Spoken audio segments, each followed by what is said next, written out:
bienvenidos a un programa más de Argumentos. Vamos a continuar hablando de la relación entre ciencia y arte. Nuestros invitados nuevamente son especialistas en estas dos áreas de las actividades humanas. Son Julio Estrada, de la Escuela Nacional de Música de la UNAM. Hola, Julio, gracias por venir.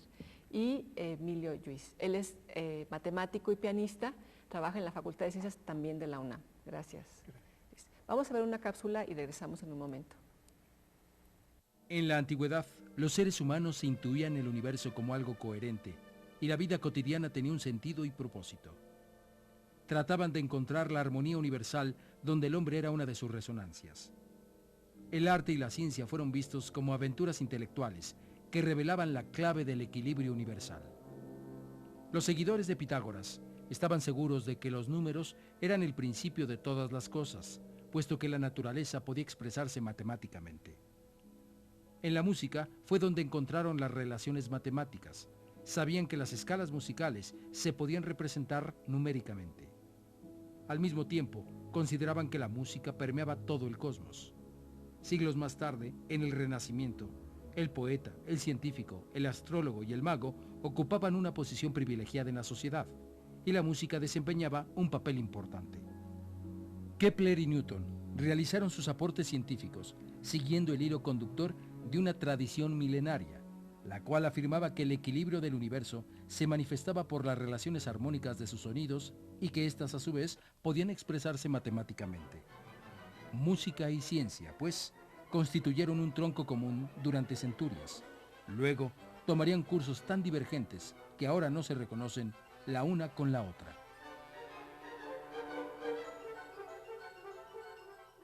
En el programa anterior hablábamos de esta relación entre ciencia y arte. Indudablemente ha habido una influencia muy importante del arte en la ciencia y de la ciencia en el arte.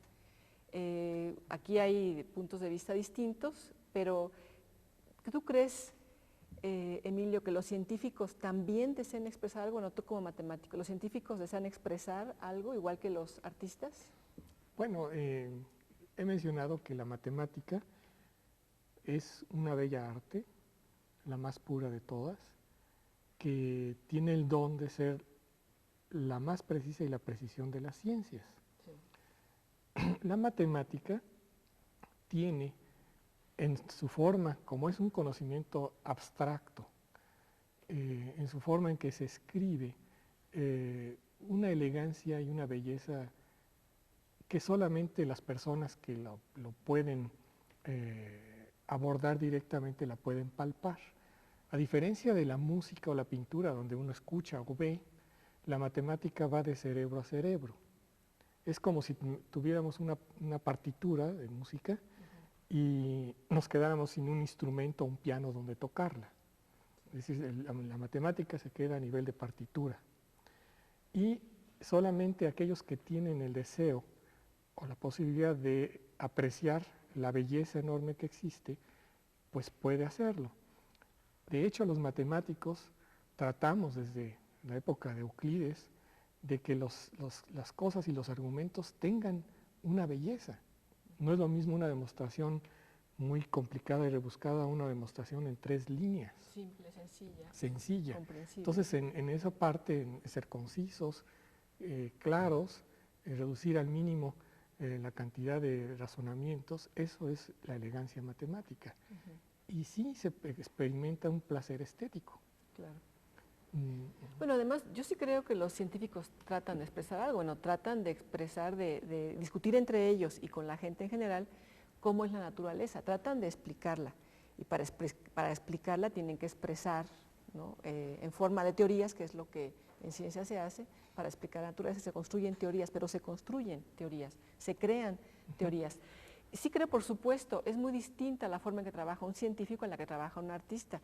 Un artista no tiene que demostrar nada, no tiene que probar que su, por ejemplo, representación de la realidad es o no correcta. Un científico tiene que tener pruebas, evidencias de lo que le está diciendo sobre la naturaleza es cierto. O sea, por ejemplo, biología. Lógica inflexible, Claro, digamos, ¿no? y además el tú músico tienes no. que dar pruebas de que tu teoría es correcta. Tú tienes que decir que tienes evidencias de que el DNA tiene tal estructura porque se comporta de tal manera, se transmite de generación en generación de tal forma, y entonces tú estás teniendo forzosamente que dar evidencias de tu forma de pensar, de tu forma de representar la naturaleza. Los artistas, por supuesto que no. Un artista puede representar un árbol en la exacta forma que se le ocurra, como por ejemplo, Van Gogh, ¿no? O sea, como representa una catedral, representa un campo de trigo, exactamente como él lo ve, la manera en que lo quiere expresar, y no tiene que criticarle a nadie, oye, no, pero la catedral no está tan chueca, ¿no? En fin, creo que aquí hay una diferencia importante, pero no en cuanto a la creación de conocimiento, en cuanto a la representación de la realidad o de algo muy abstracto, ¿no? No, yo creo que el arte sí crea conocimiento, y crea un conocimiento que le es útil a sus objetivos. Si el arte tiene que partir de una base que se llama teoría, y es una interpretación sobre la realidad. Esta parte es la más científica. No necesariamente la tienen que hacer los artistas, pero por ejemplo, saber lo que es el sonido o el ritmo implica una investigación físico-acústica sobre esa materia. Saber organizarlo depende de una organización matemática, una propuesta matemática. Pero alguien puede hacer música sin tener todo ese conocimiento que tú dices. No puede hacer eso. No se puede hacer música. Cuando estamos hablando de percibir la imaginación, percepción es sentidos y conocimiento. No podemos prescindir del conocimiento. Van Gogh no pudo prescindir ni de la perspectiva, ni de la teoría del color, ni de una serie de elementos constructivos con los cuales pintaba. O sea, la música popular, por ejemplo, ¿tú crees que un músico popular conozca todo esto? Sí, pero no estamos hablando de música popular. Bueno, la música popular, también si es quieren, arte. sí, es arte, pero es de acuerdo, y es un arte en el cual van a intervenir los conocimientos de los que se ha servido una cierta época. Ahora, ¿qué es lo que hace la música? La música toma la teoría y crea un sistema.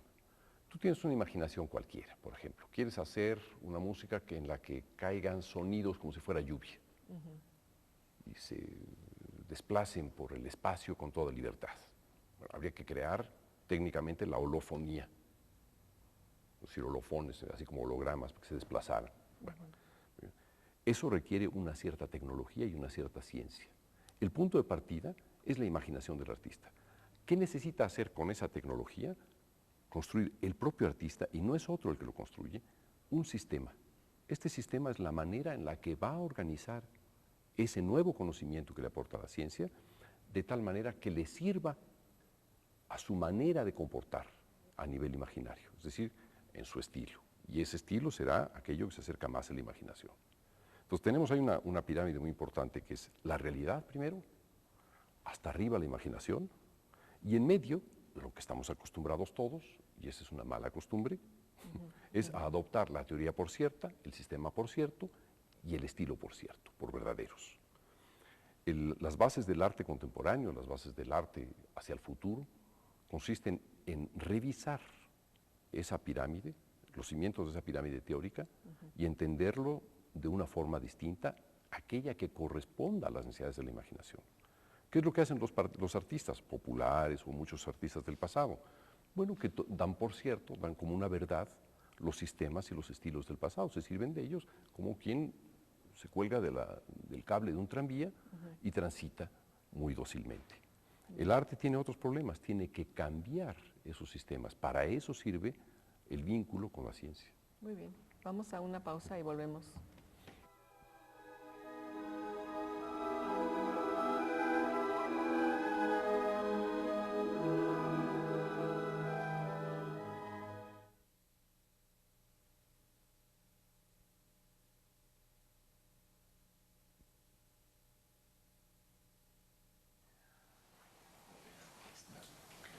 Julio Estrada es doctor en musicología por la Universidad de Estrasburgo, Francia.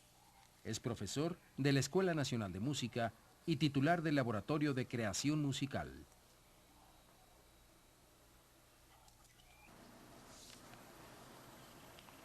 Es miembro del Instituto de Investigaciones Estéticas, del Sistema Nacional de Investigadores Nivel 3 y de la Academia Mexicana de Ciencias. Julio Estrada ha sido profesor en las universidades de Stanford, San Diego, Nuevo México, Complutense, Compostela, Rostock y Sorbona.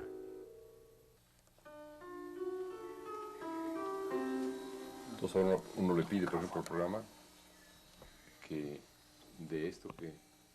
En el Centre de Mathematiques et d'Automatique Musicals París, dirigió en 2001 las investigaciones en sustitución de Yanis Xenakis.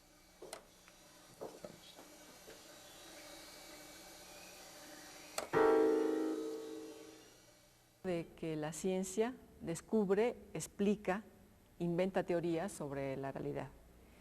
El arte, o sea, los artistas inventan, también interpretan la realidad, pero no descubren, ¿o sí? Bueno, la matemática, hay un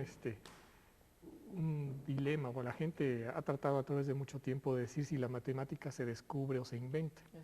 Yo creo firmemente que se inventa, se crea, es como casi una sinfonía, ¿no?, de Beethoven, ¿no? Se descubre para aquellos que están estudiando una materia, ¿no?, y van descubriendo conforme van estudiando el texto algo que ya está inventado, ¿no? Pero bueno, en ciencia, por ejemplo, las matemáticas se utilizan para explicar, o sea, tal vez podamos decir, los físicos descubren relaciones matemáticas entre los átomos o las partes que constituyen a los átomos.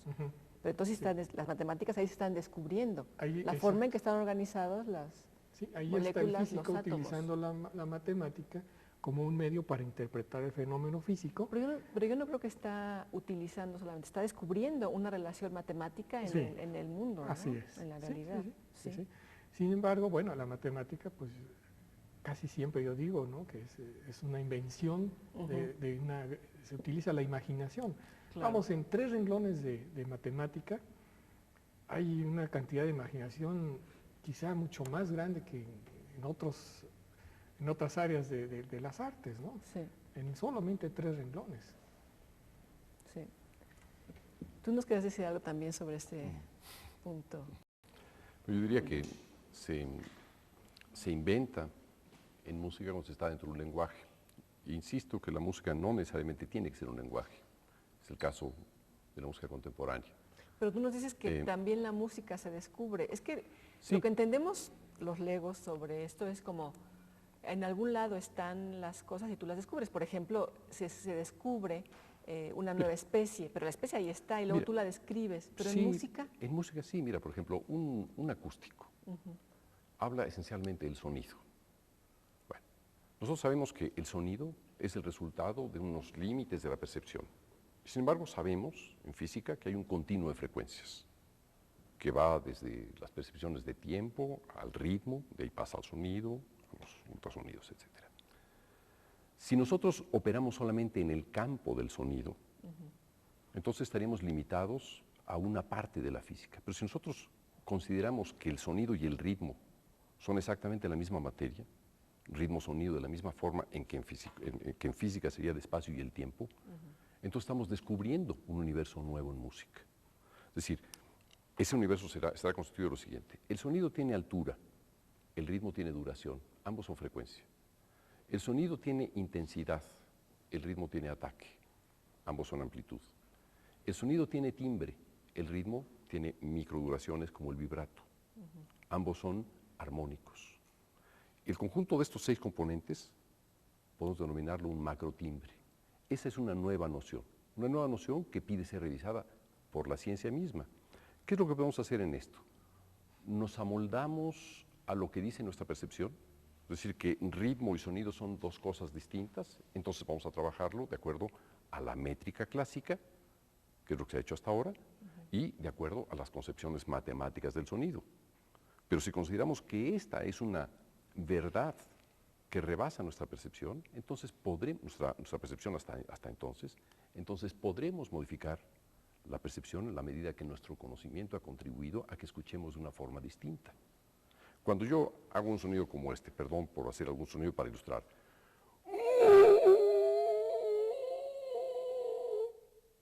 hay varios sonidos al mismo tiempo. Okay. ¿Qué hay dentro de eso? Hay altura. Es una altura compleja, es decir, ahí hay un timbre, hay una intensidad, hay una duración, hay un ataque y hay un ritmo. Y si me giro en este espacio, integraré las 3 dimensiones del espacio físico. Bien. Hay muchos otros factores. Este conjunto de factores son los que la realidad contiene y son los que podemos trabajar, con los que podemos trabajar. Trabajar en la idealidad o trabajar en la realidad son dos de las opciones que tenemos en arte. Bueno, además eso es importante porque en ciencia trabajamos con lo que existe realmente o con lo que suponemos que existe realmente. Algunos de los científicos, los matemáticos trabajan en abstracciones, son puramente abstractos. Claro. En música podemos ser suficientemente abstractos, pero en ese caso seríamos una ramificación de las matemáticas. Y podemos ser algo mucho más abierto, es decir, podemos entrar en el campo. Mozart no solamente entró en los números o en la física, entró en la psicología, y no es en vano que estuvo en Viena, donde después surge Freud. Es decir, en sus óperas aporta una nueva voz, un nuevo sentido al canto en el que integra las intenciones psicológicas. En esa época muchísimo más abierta que en la época de Bach. Mozart era una persona que tenía muchísimo más contacto con científicos diversos y que pudo en su música no expresar directamente la ciencia, como lo hace Bach, que estaba basado en operaciones de la cábala que estaban prohibidas en su época, sino basado en una apertura de la sociedad hacia la ciencia. Entonces, para mí no creo que sea necesario que el arte que utiliza la ciencia tenga que señalarlo. Sí tiene que demostrarlo, entonces que no se necesita demostrar, sí. Alguien que hace, en arte sí, cuando Bach hace el arte de la fuga, la ofrenda musical, tiene que demostrar que es absolutamente eficaz su sistema, que no tiene error. Pero bueno, eso es parte de una noción matemática, de una parte de la técnica matemática, tú necesitas demostrar que esto existe. En música, por fuera de los lenguajes, no necesitas demostrar, simplemente tiene que ser eficaz el sistema que has utilizado. Y tiene que ser algo que la gente disfrute, verdadero. porque al artista le importa no solo, bueno, yo creo que un artista le gusta que lo que él ha elaborado, lo que él ha construido, sea admirado por otros. Pues sea pero percibido con emoción. Yo diría que algo esencial que se ha olvidado aquí también sería la emoción. Es decir, hablar de emoción. Si no hay emoción, si no hay una aportación de belleza, si no hay una admiración de esa belleza que se aporta y a través de la emoción, difícilmente puede ser percibida. Lo que buscamos es la belleza. Vamos a hablar de este punto en el último segmento que nos queda de este programa.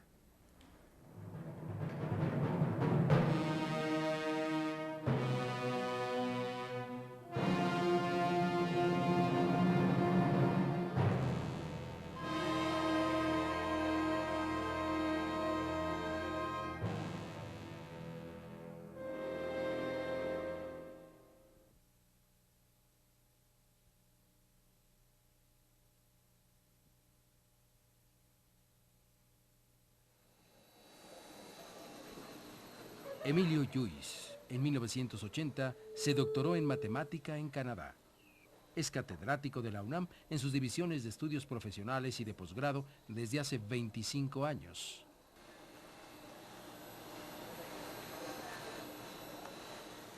Emilio Lluís es autor de varios libros publicados en editoriales con distribución mundial sobre K-teoría algebraica, álgebra homológica, álgebra lineal y teoría matemática de la música. Sus actuaciones incluyen giras en repetidas ocasiones por Sudamérica y Europa. Ha sido solista de múltiples orquestas sinfónicas nacionales y extranjeras, interpretando obras como el Concierto Emperador de Beethoven, el Concierto 2 de Brahms y el Segundo Concierto para piano y orquesta de Rachmaninoff.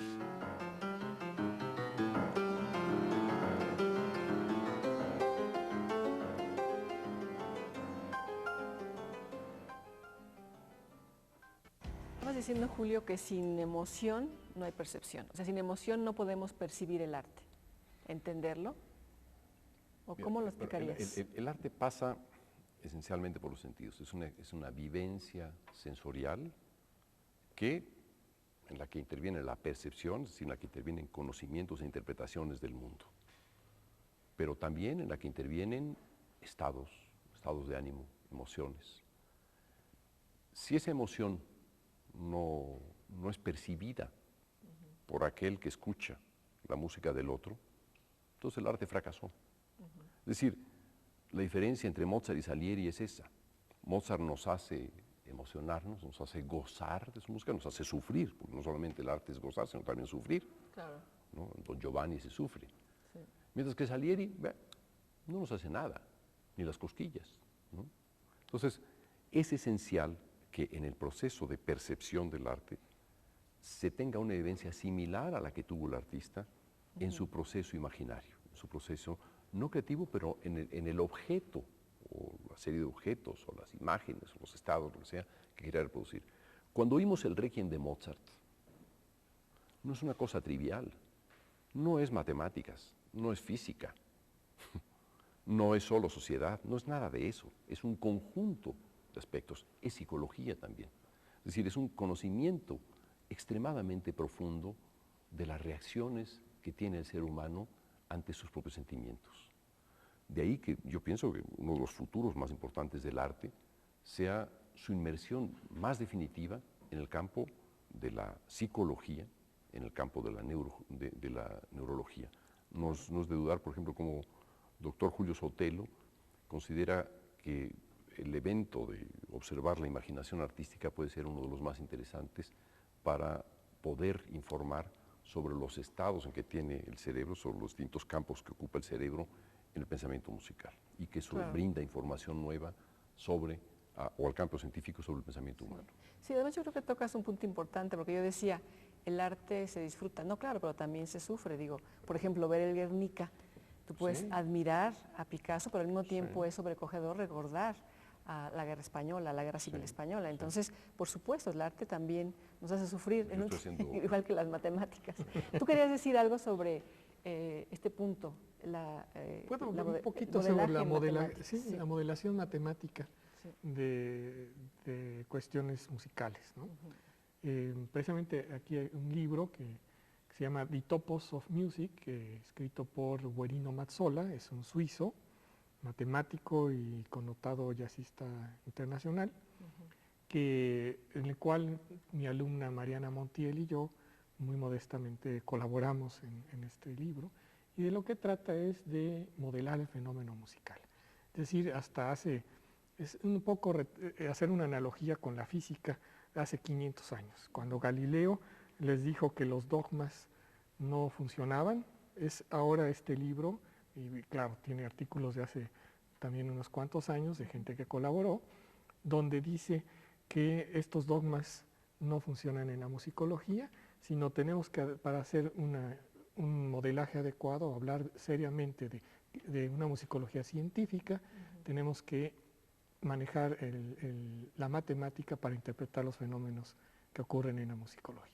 Entonces, eso es lo que se ha hecho. Este libro acaba de salir y pues ha tenido ya un impacto notable en la comunidad, tanto matemática, porque una cosa notable es que se puede hacer matemática dentro de la matemática que se utilizó para modelar este fenómeno musical. Bueno, esto suena un poco a cientificación de la música. Y en general, bueno, hay una tendencia a desarrollar la tecnología y que esa tecnología influya en todos los campos, incluso en el arte. Bueno, hay pintura en computadoras, hay una serie de formas de expresión artística en la que la tecnología tiene un papel importante. Y hay quienes se preocupan de que esta fascinación por la tecnología, por este avasallador desarrollo de la ciencia o de la tecnociencia, podríamos decir, pueda opacar el desarrollo del arte. Al revés, el desarrollo de la tecnología puede apoyar al arte. Por ejemplo, aquí en la universidad hemos hecho con el IMAS y el Instituto de Estéticas un aparato que se llama EWA Olin, en el que te permite dibujar en 3 dimensiones y convertir eso que has dibujado en 3 dimensiones en información musical. Por ejemplo, la altura sería la vertical, la profundidad sería la intensidad o la lateralidad del color. Poder representar de inmediato lo que estás teniendo en la mente con 3 componentes a la vez, me parece un aspecto fascinante. Es decir, en vez de tener que representarlos de uno en una secuencia para poderlos captar. Yo creo que la tecnología tiene muchos sentidos. Es decir, hay tecnología, yo diría también como muchas interpretaciones matemáticas sobre la música, que están basadas en teorías del siglo XIX y apenas algunas partes del siglo XX, la primera mitad del siglo XX. Yo creo que en el avance de la teoría musical hacia el futuro que ha tenido desde 1950 hacia acá, por ejemplo, los avances que representan Varese o Xenakis u otros, podemos observar una música que requiere permanentemente la tecnología y que sabe servirse la tecnología. Entonces, la tecnología es un gran aliado. Puede, eso sí, desde luego, absorber, como ocurre hoy con tantos casos de la tecnología, que le hace pensar al usuario que puede componer con una pequeña computadora que ya tiene un sistema. Claro. Se convierte en usuarios del sistema, como ocurre con tantas Con clases otros de composición programas, claro. musical. O sea, en una clase de composición musical lo que haces es ilustrar al otro sobre cómo servirse del sistema de una cierta época. Es lo que está haciendo esos programas. Bueno, de datos Son de triviales. Mozart, ¿verdad? Bueno, los También propios...